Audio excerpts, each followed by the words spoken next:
Le rebond du chômage, la chute des prix des maisons et le crash de Wall Street.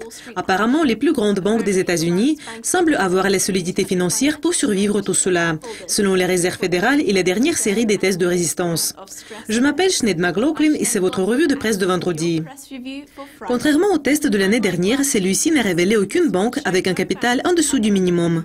Un résultat réconfortant pour la Fed comme elle voudrait renforcer le système financier.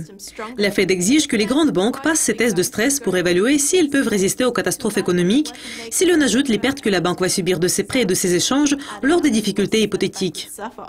La Fed évalue ensuite dans quelle mesure ces pertes vont épuiser le capital d'une banque. Selon le gouverneur de la Fed, Daniel Tarullo, les niveaux de capital plus élevés des grandes banques contribuent à la résilience de notre système financier. Nos tests de stress de surveillance sont conçus pour s'assurer que ces banques ont suffisamment de capital pour continuer à prêter aux entreprises et aux ménages américains, même dans le contexte d'une grave récession économique. Goldman Sachs a chuté très près d'une exigence minimale pour une mesure du capital. Cela peut les mettre dans la position de devoir réduire le montant qu'ils avaient prévu de verser aux actionnaires cette année. La Bank of America était parmi les gagnants évidents, se trouvant bien au-dessus de toutes les exigences minimales. La Fed prévoit que 31 banques vont subir des pertes de 490 millions de dollars au cours d'une période d'un peu plus de 2 ans, dans les conditions les plus sévères. Les scénarios comprenaient une récession profonde où le taux de chômage atteint 10%, le marché boursier baisse de plus de la moitié et les prix des maisons perdent un quart de leur valeur.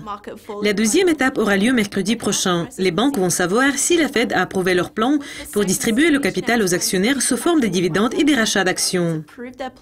Les banques qui ont chuté jusqu'à des niveaux de capital minimum dans la première étape peuvent être obligées de réduire leur demande de payer le capital pour éviter la chute en dessous des seuils minimaux. Certains experts du secteur bancaire craignent que l'accent mis sur les tests de résistance puisse mener à un faux sentiment de sécurité. On dit que c'est impossible de savoir ce que la crise actuelle va ressembler à l'avenir. La Fed suppose que les grandes sociétés de Wall Street doivent pouvoir faire face à la défaillance d'un grand partenaire commercial. Un professeur de finance et d'économie à Stanford déclare « Qu'est-ce qu'il suppose de voir dans le contexte de cette défaillance? Qu'est-ce qu'il pense de l'hypothèse de la contagion? On réussit à gagner la confiance pour se sentir en sécurité grâce à ces tests. » C'est tout pour la revue de presse de vendredi. Merci d'être avec nous et restez à l'écoute pour voir notre prochaine édition de lundi. Bon week-end!